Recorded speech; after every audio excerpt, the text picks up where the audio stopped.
Good afternoon, good evening, good morning, depending on where you're joining us from today. We have our Fun Friday live stream, and our guest today is Mitch Ottoson. We are going to talk about some legacy technology transitions, specifically in working with software vendors. So we're excited to have you join us today. Just a reminder, a few logistics. If you are joining on any social platform, you can go ahead and put your comments, questions, engage in the conversation in the chat box, and we'll be able to see it. So if you have questions for Mitch right now or myself, you can go ahead and just pop them in the comments of wherever you're viewing our live stream today. So with that, if you could, since we do have such a global audience, we always love to see where you're joining from today. So if you want to go ahead and drop your location in the chat, just like we start all of our live streams, and we will get to our conversation today. So thank you so much, Mitch, for joining us. Welcome to our Fun Friday live stream. You bet. Thanks for having me. Happy Friday. Yeah, absolutely. Or it might be Saturday, depending on where you're joining us from at this point. Sure. So, but we're excited to have you today. I know you work directly with a lot of our clients here as a manager of strategy and transformation in helping to navigate that really important decision from legacy software to picking a new system or a cloud-based system in particularly. So if you wouldn't mind, for our audience, will you just kind of explain the role you play here at Third Stage? Sure. So with Third Stage as a manager of strategy and transformation, my job is to basically look at our clients' infrastructure, their software ecosystem, and trying to understand their business and see how those things go together. I'm a big believer that technology is an enabler of business strategy, and we have those executive level meetings where we talk about, hey, what's your strategy? Where do you want to go? One that I like to ask is, what do you want to be when you grow up? As a company, and does the technology align to that? Does it enable that? And will help you to get there. And so marrying those two things up is something that I am fortunate enough to be able to do with all my clients.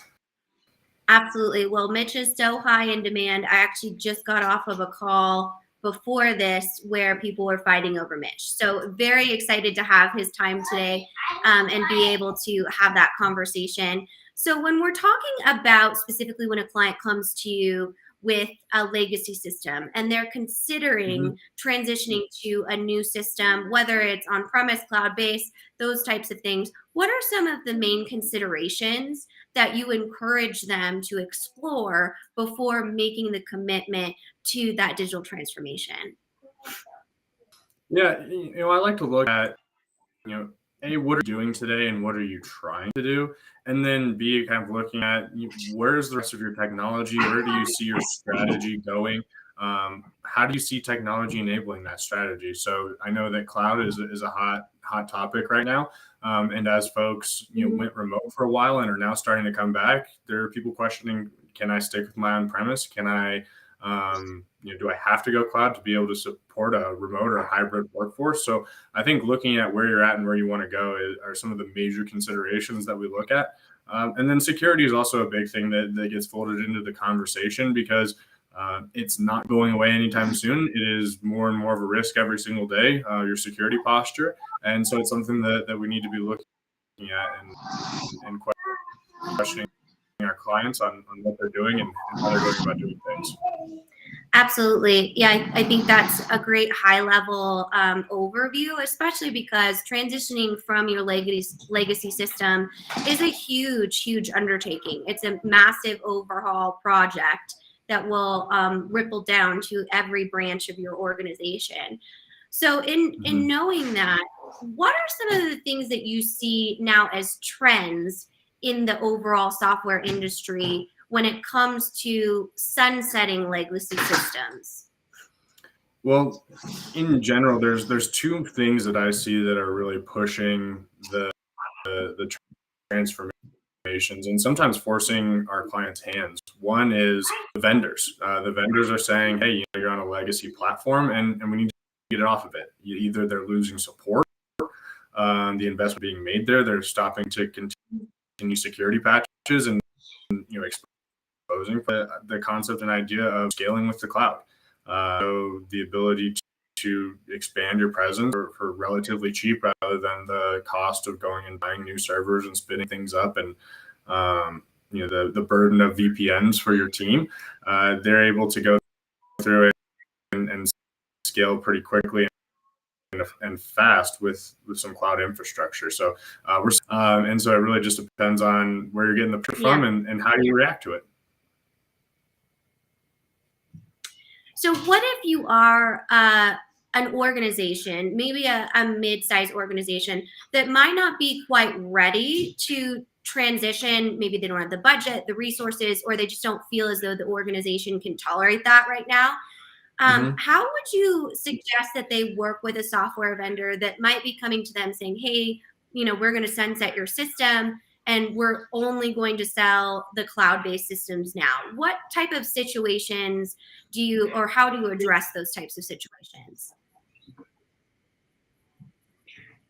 One thing that we've found with our clients that have received that message from the vendor is that the vendor's having a hard time really forcing people to do that. There are some legacy systems that they did a really good job creating, implementing, and they're really entrenched in businesses today. They've set goals for getting folks off of those systems and platforms and into their new current systems, but they're having a harder time getting there. So, I would say when our clients come to us and they say, hey, this vendor told me I have to get off of this in the next 2 years, realize how much leverage you have in that situation, because a lot of others are not getting off. They're really digging their heels in.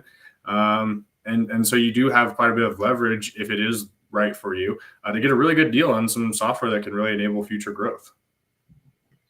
Absolutely. And I learned from these conversations that we have on these live streams that you actually don't have to switch systems if your vendor tells you. So say they might stop reporting or supporting those systems.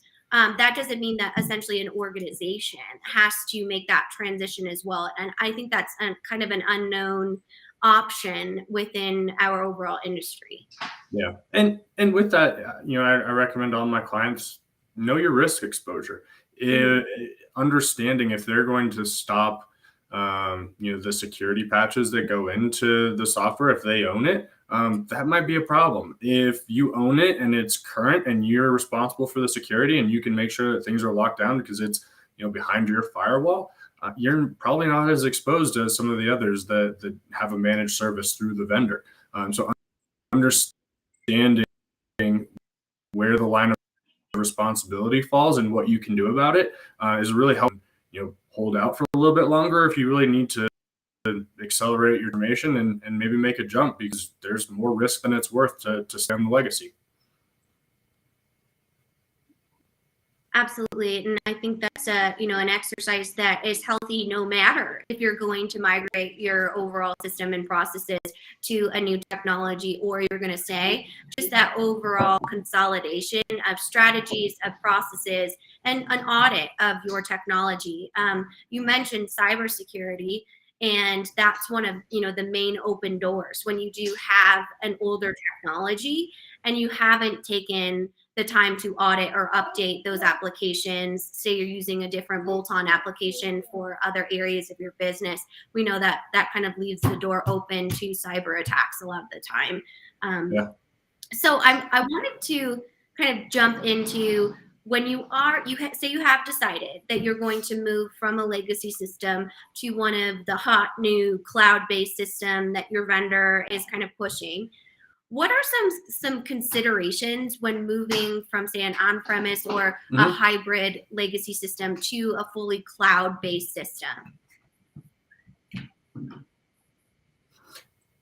I would think the biggest thing that I would say is, kind of like when you're shopping around for a car or anything really, look at all your options. Just because you are on a product with a vendor doesn't mean you need to stay with them. If they're forcing you off, then that's a void of a contract. So you are not legally obligated.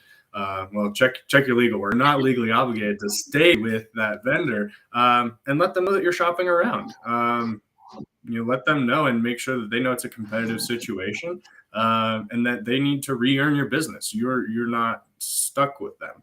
And I think that that's really empowering as a company to know that you can look at different options, different solutions, and really go through that exercise that we looked at before of where are you going, where do you want to be, and which technology is going to help to get you there.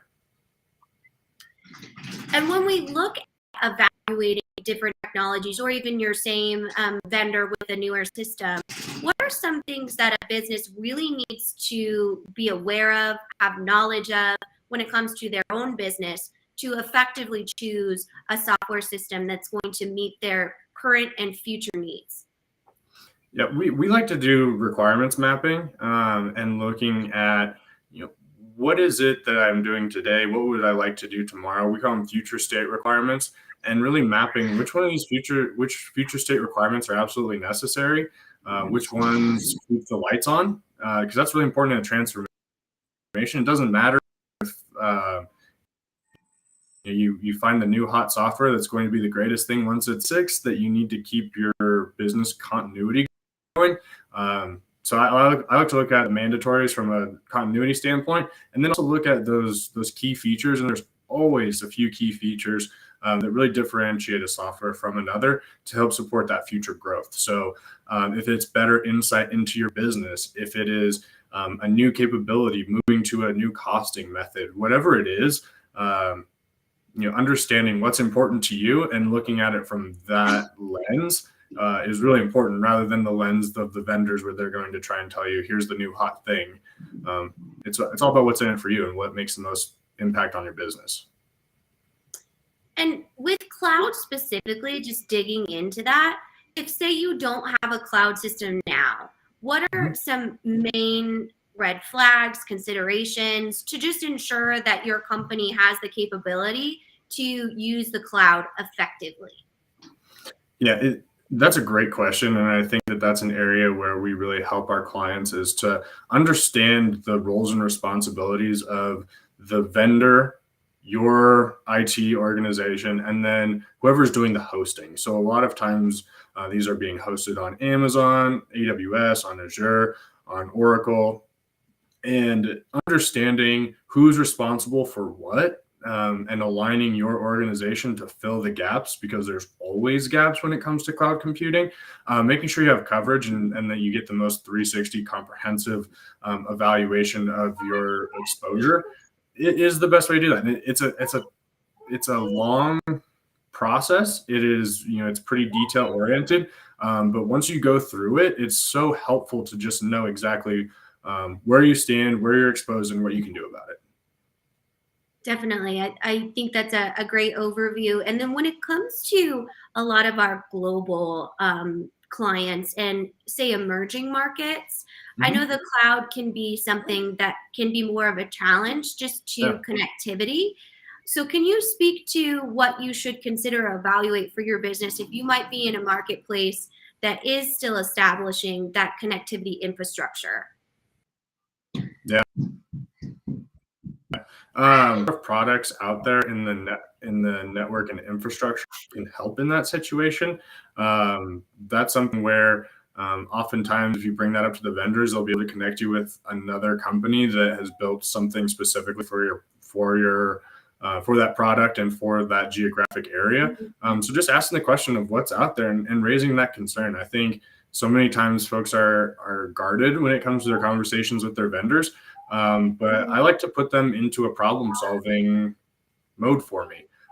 If I'm concerned about connectivity, I lay that out there for them so that then they can go into problem-solving and see how they can make that work for me. Because it could be the difference between a deal or not, especially if I have a on-premise solution that is still working. Make them solve the problem and earn the business. Absolutely. I think that's a great way to put it. Our Clifford Martin, our head of Africa, also talks about those vendor relations, and he coined the term, which I love. I try to use on a daily basis because you all know I love buzzwords, is professional skepticism when it comes to those vendor conversations. And just a point of logistic on my side, you might hear my assistant in the background here. Like many of our global young families, childcare is a challenge for us right now. I know Mitch knows that firsthand, but so please excuse any choo-choo trains that you might hear in the background, or if he does make an appearance, Archer and son is 3, so he is here with me today. But I had my 5-month-old dirty a diaper in the middle of a conference call, so I had to explain and put him on camera. That was not me making the gross noises. That was this guy. Well, I think that it's time we have a conversation on transformation and parenting in the last couple of years, especially from a technology standpoint. But we'll put a pin in Absolutely. that and absolutely, bring you into that conversation with your 2 little ones as well. But back to our legacy system transformation and moving into that. I wondered from a business standpoint, if you do say have a really old mainframe system and now you're kind of bombarded in the marketplace with, do you choose an ERP system or do you go with a best of breed for your different lens of the business? So I'm wondering if you can help us understand how you might navigate that really important choice for an organization. Yeah, it's a great question, and it varies for every company. It depends on your size. It depends on the maturity of your organization. It depends on the IT staff that you have to support it. So many things go into it. But I do find that I like to start with an ERP that has a lot of different modules within it, just Mm. because the data transfer from within a common system is going to be that much better, and you don't have to worry about the integrations as much. So I like to start there and then find my weak points, and then reinforce those around it with complementary systems. I found that to be a really effective strategy as far as keeping costs down, as far as keeping user adoption high, because you have similar pages, you have similar look and feel, similar navigation. So I'm a big fan of that strategy. That doesn't work for every organization, especially your larger organizations that seem to have the top tier tool for every single department. But for a lot of my smaller, mid-sized companies, it's a great place to start. And it's a great way to learn about your business and where there are shortcomings and where there's also some maturity on your own end, to kind of meet the software where it's at. So I like starting there. But like I said, everyone's a little different, but it has been a good place to start. Yeah, absolutely. We had a game show this week live stream that Eric hosted with a lot of our different global resources and teammates. And when he asked, they had to write on the piece of paper their questions. And when he asked, would you choose best of breed over ERP? They all chose an ERP system, which was the only question they all agreed on. And I'm over here playing like devil's advocate. I'm like, best of breed actually sounds great to me because, why not just integrate that? And as always with my colleagues here at Third Stage, I seem to think it's like flipping a switch in integration, and that is not the case. So Yeah. can you speak to that a little bit? What do they need to ensure that they have as far as strategies, foundations, infrastructures in place if they are going to move from one legacy system to, say, a full ERP system, but have, say, a warehouse management system that they chose a best of breed technology? What are some considerations when you are actually integrating other systems? Yeah. I like to look at what the technologies are built on. Do they have open APIs? And do I have the skill sets that I need to make these two potential tools talk to each other? Common languages, common data sets, data models can make a big difference when you're connecting two tools to each other. And making sure that you have the expertise to be able to do that. I had one client who was a smaller nonprofit, but I would say that they were really advanced in their API team, and they were able to make just about any system talk to one another. So the complexity of their solution was quite a bit higher than you would expect from when you look at them on paper. So knowing who's on your roster as far as your team is really important. And then just understanding, do I have open APIs or not? And if I don't, is there a workaround that is manageable, or am I creating more work for this? And then, it kind of goes back to, is the tool that I brought in from the best of breed a competitive differentiator for me, or is it worth getting rid of that too while I'm at it, and bringing in the module from the ERP system that I already know works with each other and might solve the needs of my business. That's not always comfortable to rip out working software, Mhm. but it can be worth the effort of evaluating that to make sure that you're getting a functioning tool. Yeah, absolutely. You said a lot in that statement. So I'm going to unpack it a little bit because I think Yeah. it's really important to understand. So can you speak to having those systems that might say you are a small business and you have QuickBooks, but you also have a different supply chain management and inventory type of system. When Mhm. you look at keeping some old systems while transitioning to a newer system, we know that can lead to a lot of technical debt and not maximize business value. So, Yeah. how do you address kind of hanging on to an older piece module application when it comes to not fully embracing new technology? How do you have that conversation with your clients? Yeah, it's a conversation that comes up a lot, and it actually comes up a lot with QuickBooks because people grow their businesses with QuickBooks a lot, and for their money, it does what it needs to do. The problem is, as you get to a certain size and a certain complexity, you have to implement workarounds, and so a lot of times people want to keep their QuickBooks and fix everything around it, and that oftentimes leads us to replacing QuickBooks and going with something that is a full stack ERP solution, because while this new solution does everything that QuickBooks does, it does it in a way that the tools can communicate with one another within that common data model to be able to make data flow through the organization much more cohesively.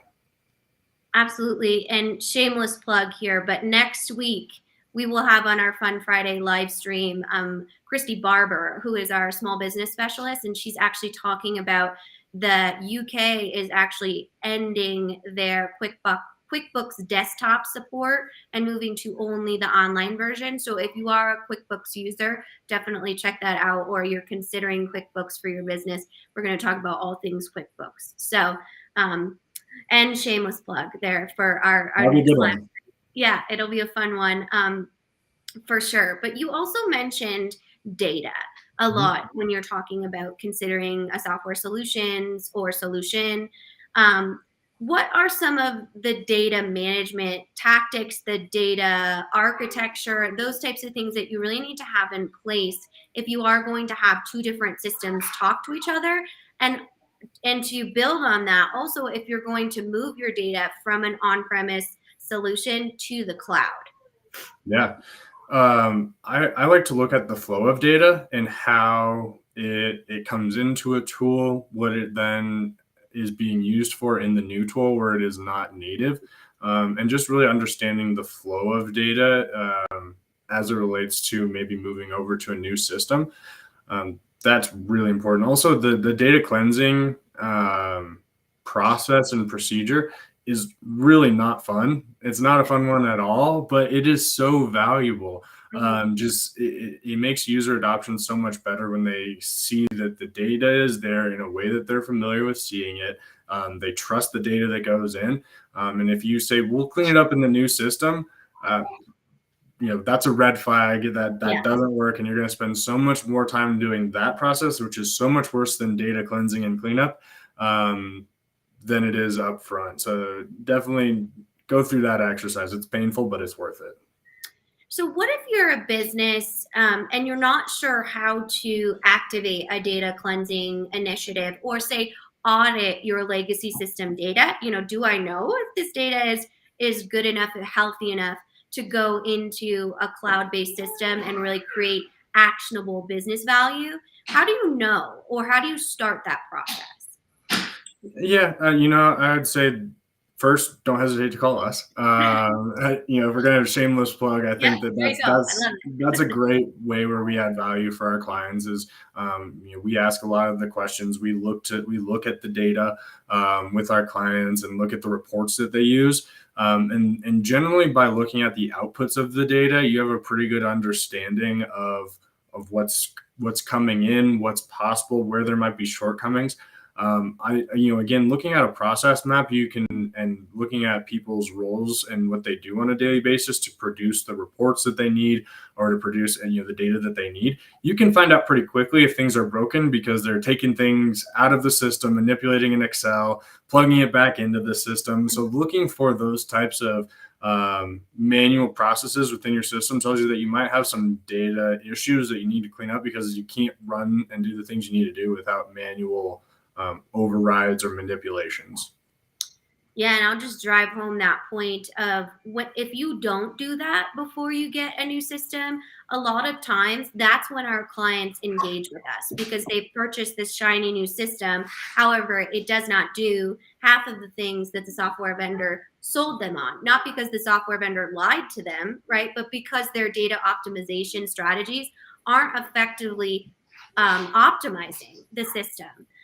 So I think that's something that's so important, because it's going to cost way more time, resources, and that technical debt that we talked about if you don't do that up front. So that said, what are some other pre-work items that organizations can kind of put on their docket when considering moving from a legacy system to a new ERP or best of breed system?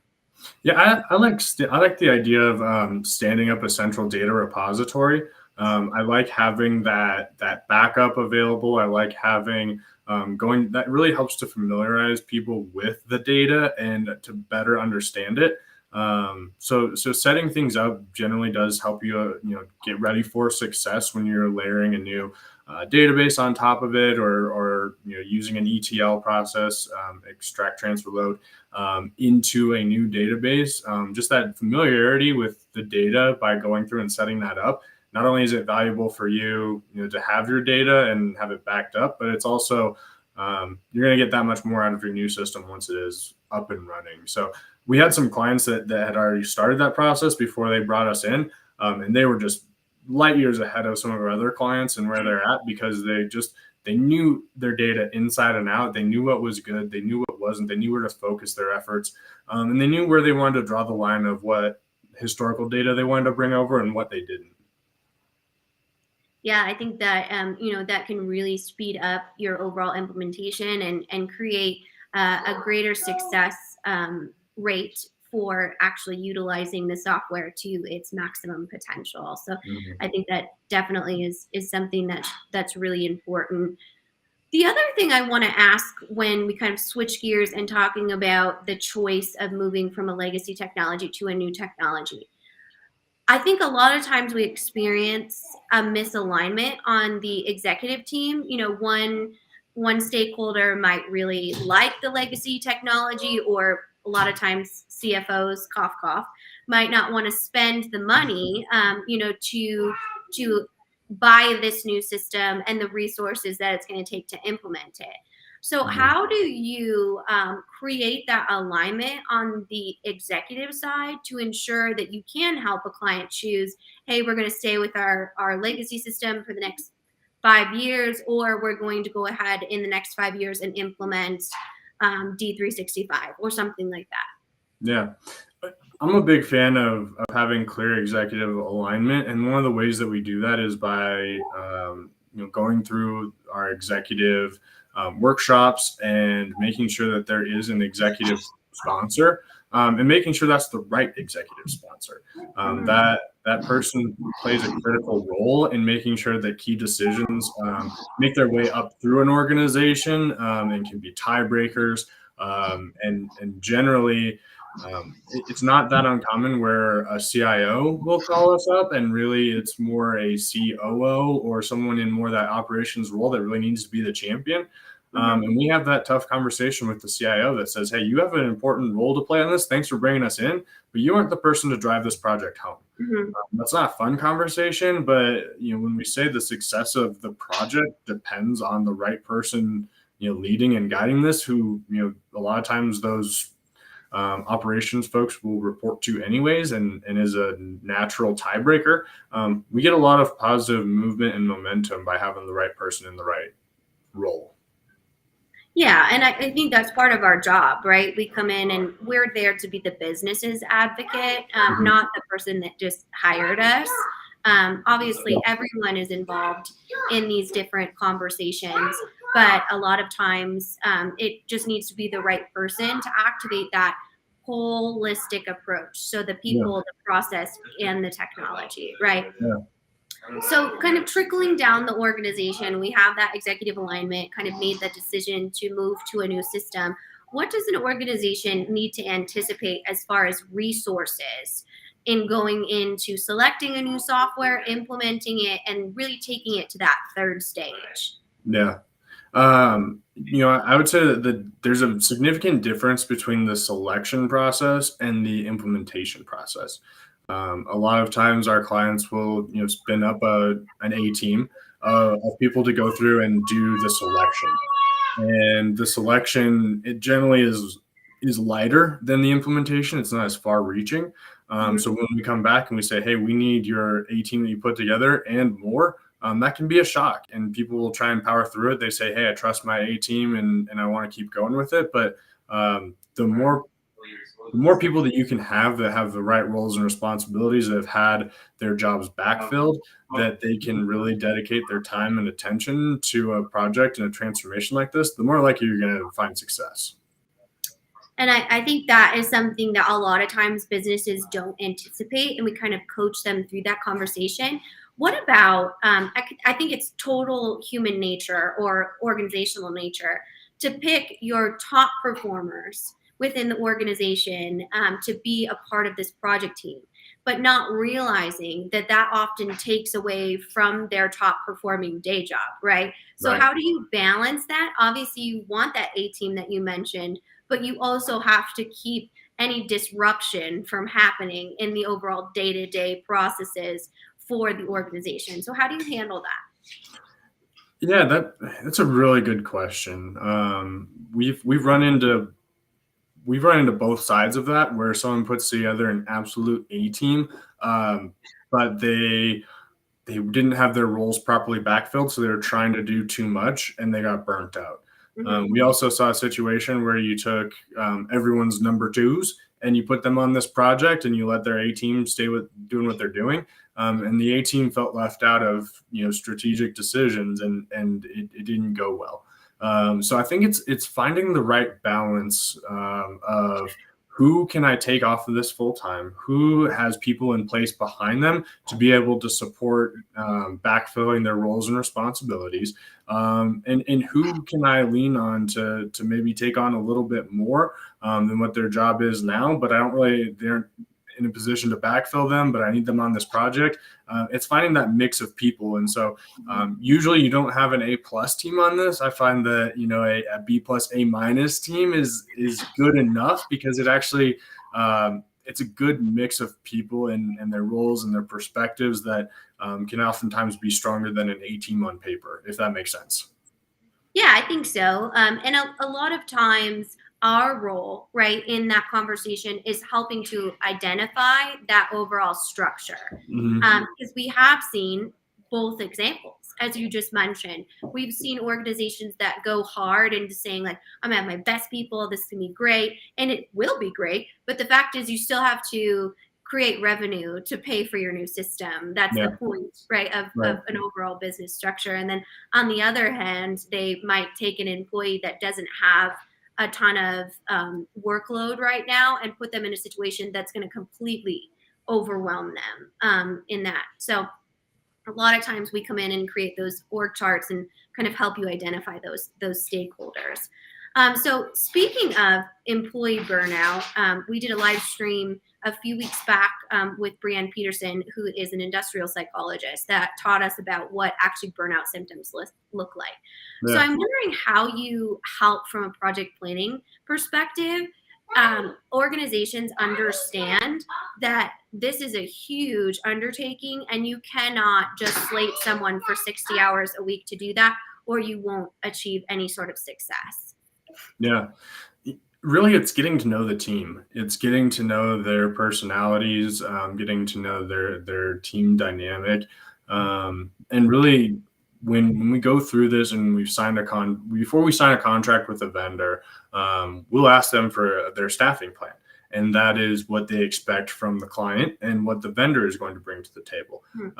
And we'll have a very open and honest conversation about that, and we'll let them know if we think the vendor is light or heavy or something like that. We'll layer in some industry expertise, but that usually is pretty shocking to our clients when they see that, hey, I need to have these 10, 15, 20 people almost dedicated to this full time, or 3/4 time or something like that.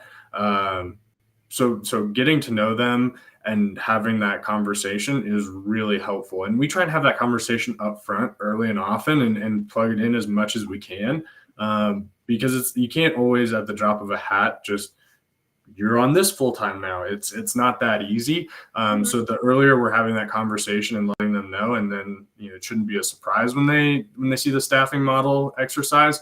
But it tends to always be a little bit more shocking than even when we've braced them for it. Right.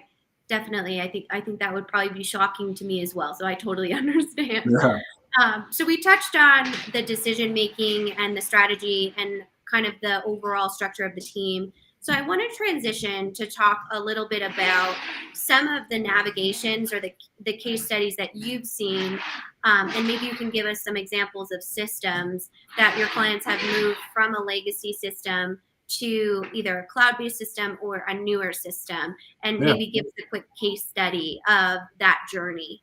Yeah.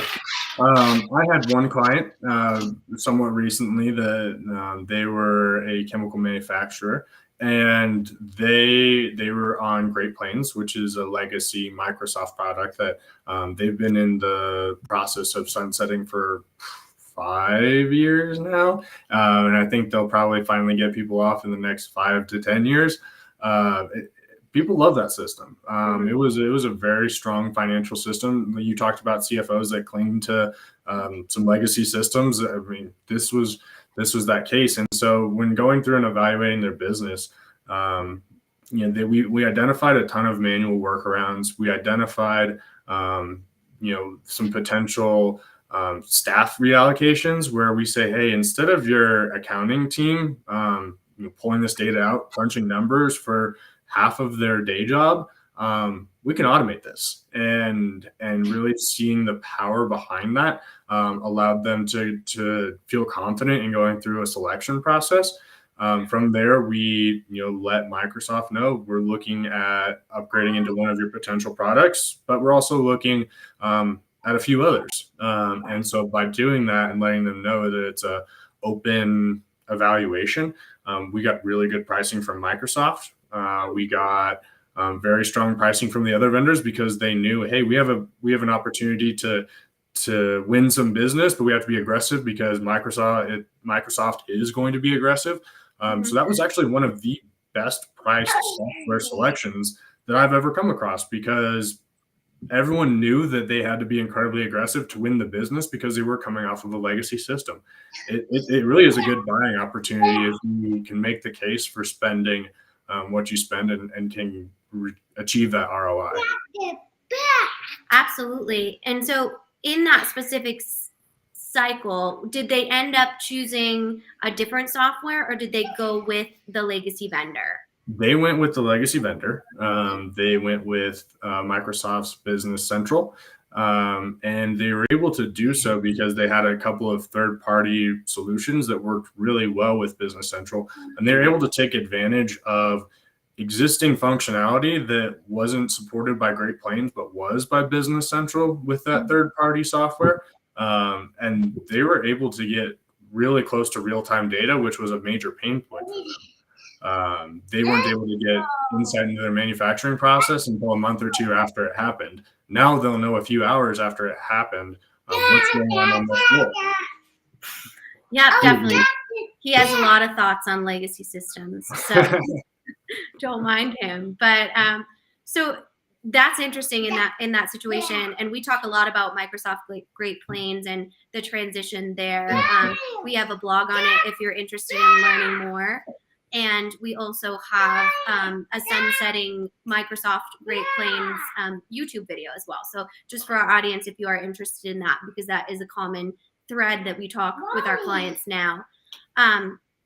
So since you shared that case study, I want to finish up in our last 10 minutes here and kind of talk through organizational change, because Yeah. that is one thing that really rarely enters the conversation when it comes to moving from a legacy technology to a new technology, whether you choose the same vendor or not.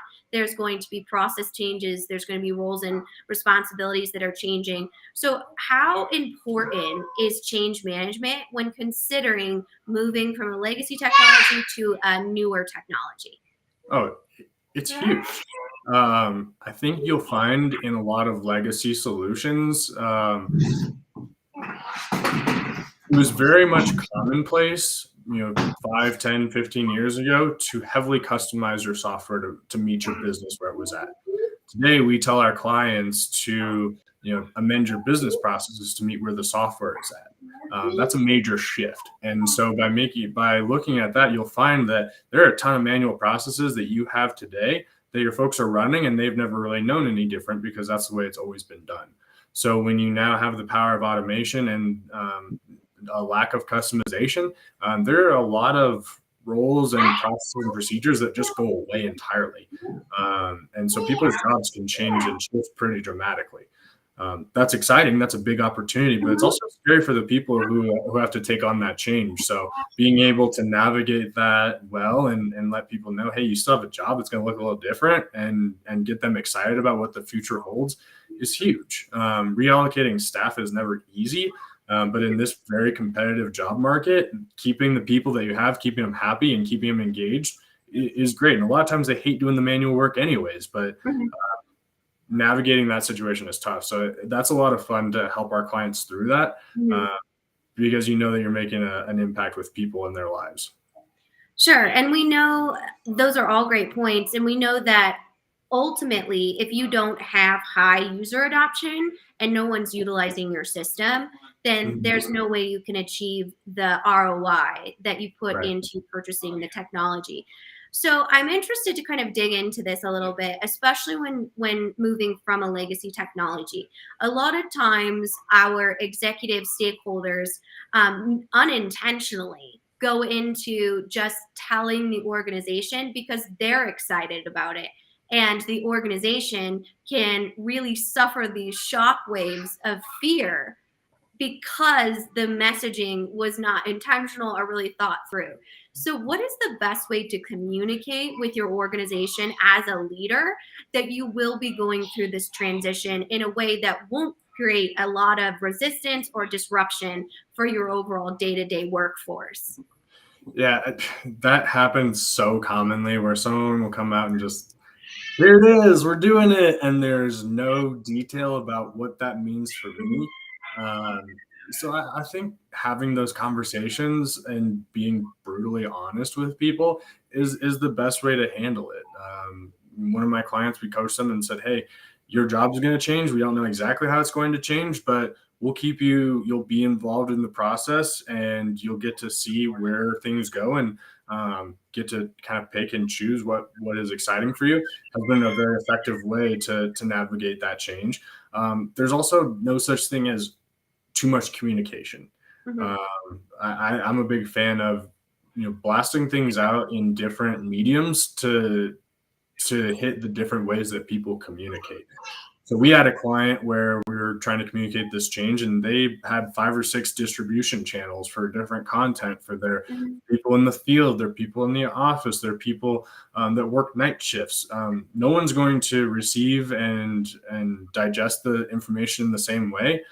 So putting it out there in so many different ways, the same messaging, is really effective to make sure that your message gets hit across all the different channels. Sorry, I didn't catch that last part. Probably nobody else did either. So you mentioned multiple distribution channels and kind of Yeah, customizing your approach per each kind of subculture is what I yeah, got from that in yeah. midstream. So One of the most effective ways this company had was they were big on free food in the break room. So I'm big on naturally, that. Yeah. I'm all for it. I love to eat. The break room was where some of their best communicating took place. So there were posters all over the break room. They had a bulletin board that I thought bulletin boards were old school. To be perfectly honest, I'm Yeah. like, wait, we're gonna go print something. you have a printer still? But it was such an effective communication medium for them that they made sure that the most up-to-date content was always on that bulletin board. And so it's you just understanding your organization and how you communicate, and then putting your message through those channels is the best way to go. Yeah, absolutely. And I think, as you said, little things can really make a huge impact, whether it is like building that overall kind of watering hole type of experience with those communications. One of our directors, Teresa Richardson, who is our OCM specialist, talks a lot about how the worst way you can communicate changes in technology is through email. And that's one of her main mantras and overall mechanisms with that. So I'm curious. I genuinely am, because I've never asked one of our consultants this before. But one of the main things we go into with an organization is a readiness assessment. Are you ready for this? Especially when looking at moving from a legacy technology to a new system or a cloud-based system. Do you ever get a readiness assessment back and say like we've got issues to overcome? And how do you deal with that if you do have an organization that truly doesn't understand their culture or their overall appetite of their community for a new technology? Yeah, we have gotten a few back where it's a little. I don't know if cringy is the right word. I'm going to stick with it. A little cringy. And I think that was, when we have had that come back, we kind of we pumped the brakes on that a little bit, and we really focus and dig in there to try and understand why and see what we can do to lay a more solid foundation to make sure that this change doesn't go the way that other changes have. The most common driver of that is a previous project that went off the rails and people have PTSD about it. And one of the big things that we will say is we as third stage will get in front of the client and their team and say, we'll take that head on and say, hey, this project, we know it was a disaster. Guess what? They brought us in. They're learning from their mistakes and not taking it on by themselves. Here's what we saw, and here's how we'll do things differently. Really owning that has been very effective to just come hat in hand and say, we know that we messed up before, but here's how we've learned from it. And just us being in there is a big show of that, I think, and putting us in front of people has generally done well with that.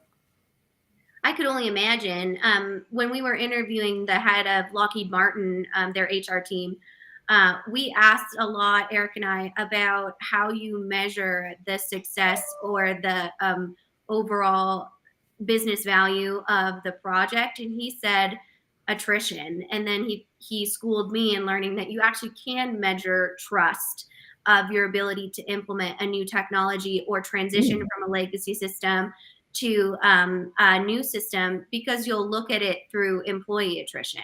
If you put this scenario that's really toxic on the table because you didn't think through these communication plans and overall structure, then you'll be looking at a workforce that, you have a new technology, but your entire culture is completely turned over. And I can imagine that would be a very difficult navigation to go through as a challenge. Yeah, that's a really interesting way to hear that. I might need to check out that video. Yeah, it's a really good one. It's absolutely a really good one on our Ground Control podcast, where you can find that on our YouTube channel, on Eric's YouTube channel, or you can head over to wherever you subscribe to podcasts. We have Ground Control, which is our longer form podcast, and then Digital Stratosphere, which is our shorter form podcast that we put out 3 days a week. So definitely head over there. It's been one of my favorite interviews because it was all about measuring the human side of technology implementation. Yeah. I mean, the head of Lockheed Martin makes a really good point. In the attrition is a great way to measure that. I never really thought about it that way, but it makes a lot of sense. And we have noticed that companies that are better positioned to adopt things have had longer tenure staff. And so that is one thing that we look at is, do you have relatively new staff? Do you have a long tenured staff? If you have a new staff, we communicate slightly differently because the history of the company isn't nearly as important as the different communication channels. Absolutely. Yeah, I think we established, organizational change is huge to that. But I'm wondering if you could pull out, why is it especially important when moving from a legacy technology that people have a relationship with to a new technology that might be a bit different than what they have experienced on a day-to-day basis? I think the biggest thing that we encounter is that, well, this is the way we've always done it, or not understanding why the change is necessary. So when we do our workshops with our clients, sometimes people will be like, there's nothing wrong with our system whatsoever. And I always smile when I hear that, because then we dig in a little bit more, and then we ask, what are some pain points? What are you doing manually? And then the gripe session begins, and you really realize when you uncover things that you're comfortable with the system, but you see the benefit in going to something new that can solve for those manual tasks. So helping to make that connection and leading the horse to water, for lack of a better term, has been a really effective way to show people that this isn't that scary. It's going to be hard, and it's going to be uncomfortable, but you can solve for some of these pain points by changing your technology from this thing that you're very comfortable with. Absolutely. I think that's perfectly well said, and a great way to kind of put a bow on our awesome conversation here today. So, final tip, even though whenever I ask this, no one sticks to the one tip you would give because you're consultants and you can't do that. But if you were to give one tip or two to organizations that are considering this humongous choice of moving from a legacy system to a new system, whether they're under pressure from vendors or not, what would be the one thing that you would recommend that they, go through in exploring this decision? Yeah, I'm trying to think of the quote that popped into my mind. If you want to go fast, go alone, and if you want to go far, go together. I'm going to leave it at one thing. Go together with us, and we'll help you to navigate this. I think that is, we help our clients to really take a step back and look at what they're doing. And that unbiased third-party perspective, I think, is invaluable when you're going through and making decisions, because there's countless decisions that need to be made. So I think that working with us is the best thing that you can do, and that's not a shameless plug. That is an actual, I really do believe that. So that would be my biggest piece of of feedback. And if you aren't going to work with us, really just take your time to think about what your decisions are, how, put yourself in your teammate's shoes, your coworker's shoes, your direct report's shoes, and look at how that would be communicated to you if that was happening and you were in their shoes. So I guess that was two, so I lied. That's okay. You all do it. But, I always say the more the merrier in these situations. And, I'll just add on that a little bit too, because being totally independent and agnostic is in a place where sometimes we go to our clients and say, no, that you don't want a new technology or you don't need a new technology. And the reason that we have the capability of doing that is because we don't have any financial relationships or anything like that with system integrators or vendors. So we always kind of position it as an insurance policy. It's much more expensive to go back and triage a broken project or a fast decision, as your so wise proverb, than really doing things right up front. So if you do have questions on navigating any move or transition from a legacy system to a newer system, or even if you have questions that, hey, my vendor is telling me A, B, and C, is that correct? We do that a lot for our clients, and you can reach out to us directly. You can reach out to myself or Mitch via LinkedIn, and then our email addresses are also on our website as well. This will be part of our Digital Stratosphere podcast that will come out in a couple weeks once, the videographer polishes out my son and his screams throughout this. But definitely subscribe to our YouTube channel. You can see it there as a live stream premiere, or you can listen on your commute or just when you're getting ready for your day. So thank you so much, Mitch, for joining us today. It was so great to have you. And we will see everyone next week to talk with our friend and colleague, Christy Barber. Thanks, Kyler.